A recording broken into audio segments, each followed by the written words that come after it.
So, welcome to this video, and as you probably already know, it's gonna be all about the Feelworld F6 Plus 5.5-inch monitor that can accept 4K signal and display full HD. And when I'm already on it, it's a full IPS panel with a viewing angle of 160 degrees. So I just want to mention, I have not had this monitor sent to me, I'm not sponsored.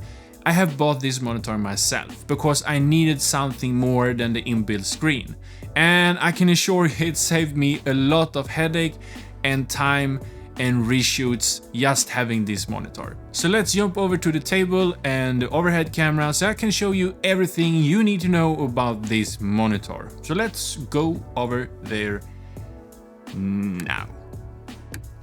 So the first thing you are getting in the package is of course the monitor, only weighing 235 grams, light as hell if you want to use it on a gimbal or something like that. So it's really good that you're getting a really small monitor. Then you are getting a sun hood, and the sun hood is really needed, especially if you're outside, because this is a really good monitor, but it's not that bright. It's bright enough for certain things, but if you're outside in the sun, you're gonna need this sun hood. And then of course, to mount this monitor onto a camera or onto something else, you getting this arm.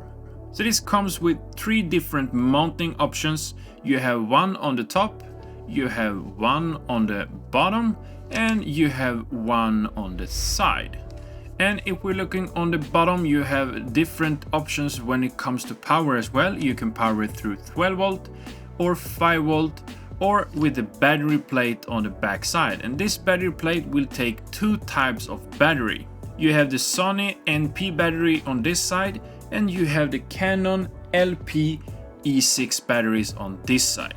So you have plenty of options when it comes to powering this little beast.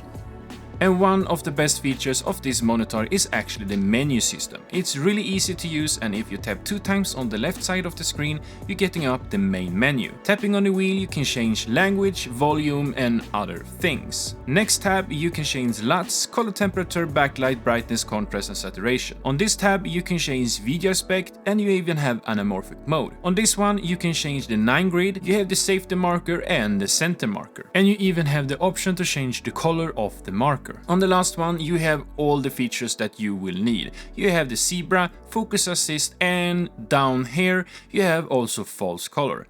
This makes it really easy to make sure that you have the correct exposure. And at the bottom, if you swipe up, you get access to the quick menu. This menu is not changeable, but you have all the greatest features right at your fingertip.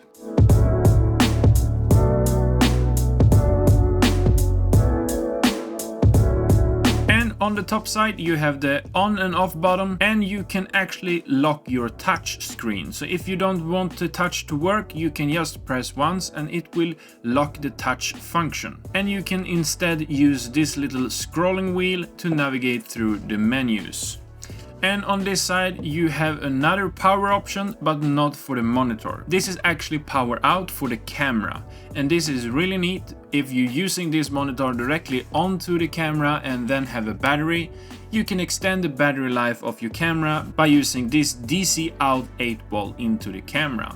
And another thing, when we are on this side of the monitor, you have the HDMI in and the HDMI out. And this is a really nice thing because this means that this is not the endpoint. You can actually hook the camera into this monitor and you can feed the signal through to something that's wireless or another set of monitor. So that's a really nice feature to have on this cheap monitor. So even if this monitor is almost perfect, you always have flaws. You will always have flaws. And one thing with this monitor, even if it's a small one, it's when you have the battery connected, even if it's not turned on, you will always have this LED turned on, even if the monitor is off. And this will drain your battery. So this is one thing that's good to be aware of. You always want to disconnect it and have it separately. So two things I haven't mentioned yet is the SD slot and the headphone jack. You can actually monitor the audio through this monitor, and that's a really nice feature, especially if the camera doesn't support that. But that means that the camera has to feed the audio through the HDMI cable, and all cameras cannot do that either. And the SD card slot is actually for loading LUTs on this little monitor, and that's a really nice feature to have. So two things I do not like with this monitor is the brightness of the screen. It's not the brightest screen, but it will do the work, especially if you are inside. If you're outdoor, use the sun hood or the sunscreen. Sunscreen. The other thing is when you have a battery in, the LED on the monitor will always stay on. This means that it will drain the battery. That's the two things I do not like with this monitor so far. If I come up with something else, I will probably post another video about this monitor. But so far, this is the only two things I do not like. With that said, this is a great monitor. It's lightweighted, it's not too big, it's not too small, it's actually a perfect size, especially when you're using it on a gimbal or a handheld rig. It will do a wonderful job for that applications. And if you don't know if this is the option for you, or if you just want a cheaper option for a camera monitor, you can actually use your smartphone as a camera monitor. And I actually made a video about that, so if that's something that you're interested in, make sure to check that video out. And with that said, thank you for watching, and I'll see you in the next one.